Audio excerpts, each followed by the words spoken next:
à tous. Alors je reviens aujourd'hui pour vous reparler d'un thé et non je ne suis pas rentrée de Disney. D'ailleurs je suis exactement comme dans la vidéo pour mon départ. C'est juste que je voulais vraiment vous parler de celui-ci puisque je ne l'embarquerai pas avec moi. Donc il s'agit du mélange Fauchon qui est un thé emblématique de l'épicerie Fauchon, qui est une épicerie fine donc de luxe. Donc je voulais vraiment vous en parler et c'est un thé de Chine très fin aux saveurs d'agrumes, morceaux de vanille et fleurs de lavande, un enchantement et il se boit sans lait.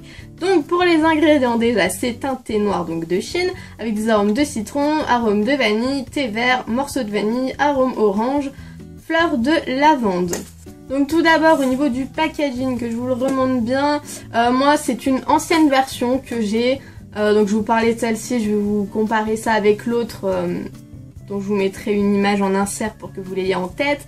Donc c'est vraiment quelque chose de très traditionnel, ça peut paraître peut-être un petit peu austère pour certains, mais on est vraiment sur une boîte classique pour un thé, voilà, avec un opercule circulaire, vraiment rien de fou, c'est très traditionnel, tout doré avec des petits rayons en fait d'un bleu un petit peu violacé pour rappeler la lavande.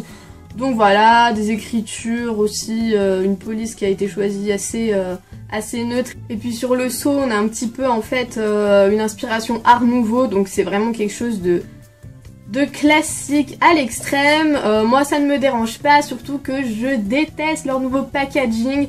Y a pas de souci, c'est très coloré, ça reste dans l'esprit Fauchon du coup avec ses couleurs, le choix de ce magenta en fait. Mais pour moi ça évoque pas du tout une épicerie fine, ça évoque pas du tout un produit de luxe, donc je trouve ça un petit peu dommage. On se rapproche plus de thé comme Lipton ou Twinings qui parlent au plus grand nombre. On est un petit peu dans ces nouveaux packaging là qui sont très attrayants pour l'œil, mais qui sont, il est peut-être un petit peu trop simple, je trouve, pour une enseigne telle que Fauchon. Donc quand on sent le thé, vraiment, on a une odeur de vanille qui est tout de suite très présente. Pour les agrumes, on sent légèrement le citron derrière et on a la lavande qui apporte une petite touche comme épicée en fait. On sent les épices dans ce thé, mais comme il n'y en a aucune, c'est vraiment la lavande qui apporte ça. Et moi j'avais vraiment peur du côté lavande justement, puisque c'est une fleur qui me donne extrêmement mal à la tête. Elle peut même me rendre nauséeuse si je suis vraiment très fatiguée ou quoi, mais pas du tout en fait. J'ai été agréablement surprise de ce côté. J'avais peur qu'on ait vraiment affaire à un thé aux notes de lavande très prononcées, mais c'est pas le cas. Alors à l'infusion, si vous le laissez vraiment en première infusion très légère, vous aurez surtout la vanille qui sera extrêmement présente. Ça vous cachera pratiquement toutes les saveurs d'agrumes, vous les sentirez à peine, voire même pas du tout. Et du coup le thé se fait aussi très doux, c'est vraiment quelque chose d'assez léger, d'assez frais en quelque sorte. Puis plus vous allez le laisser infuser, plus le thé sera présent et donc la vanille s'effacera. Et là vous commencerez à avoir vraiment les notes d'agrumes. Pareil, ça va être principalement le citron que vous allez sentir. Et pour ce qui est de la lavande, vous l'aurez surtout en fond de bouche en fait. Une fois que vous aurez bu le thé, ça restera comme ça sur une légère note en même temps que la vanille. Ça va pas être un thé, c'est pas un thé fleuri en fait, hein. Vous allez vraiment pas avoir la lavande qui sera vraiment très présente. Elle sera plus là en note de fin en fait pour vous laisser un petit, un petit arôme en bouche. Donc au final ce que j'en ai pensé, comme je vous l'ai dit, j'avais vraiment peur de ce côté lavande, mais ça n'a pas été quelque chose de dérangeant. J'ai plutôt été agréablement surprise de ce côté, mais je m'attendais à un thé vraiment aux agrumes et pas à la vanille. C'est vrai que la vanille est extrêmement présente, de toute façon c'est une saveur forte, mais je m'attendais pas à ce point là, donc j'ai été légèrement déçue de ce côté.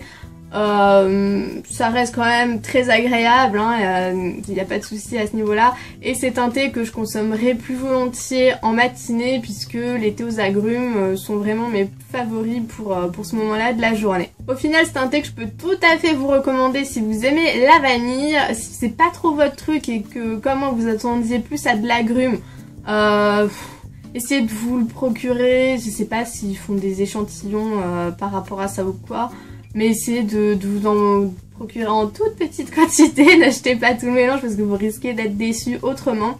Mais ça se laisse découvrir hein, si vous avez l'occasion un de ces jours. C'est un thé plutôt agréable.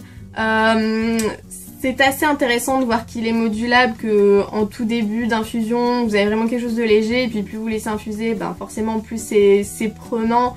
On a vraiment voilà, cet aspect assez doux de la vanille et puis après on monte en puissance et on a un thé plutôt fort. Donc je vais vous laisser avec ça. Comme d'habitude vous avez tous les liens en barre d'infos si ça vous intéresse. Et je vous dis à très bientôt pour un nouveau thé et je vais essayer de ne pas vous présenter un thé noir cette fois. J'en ai deux en tête que là à l'heure actuelle j'ai déjà dû me procurer pour vous les présenter. Mais je vais essayer de varier un petit peu de ce côté. Et comme d'habitude, si vous avez envie de m'en conseiller, de m'en proposer, n'hésitez pas, c'est aussi fait pour ça. Et je vous dis à très bientôt.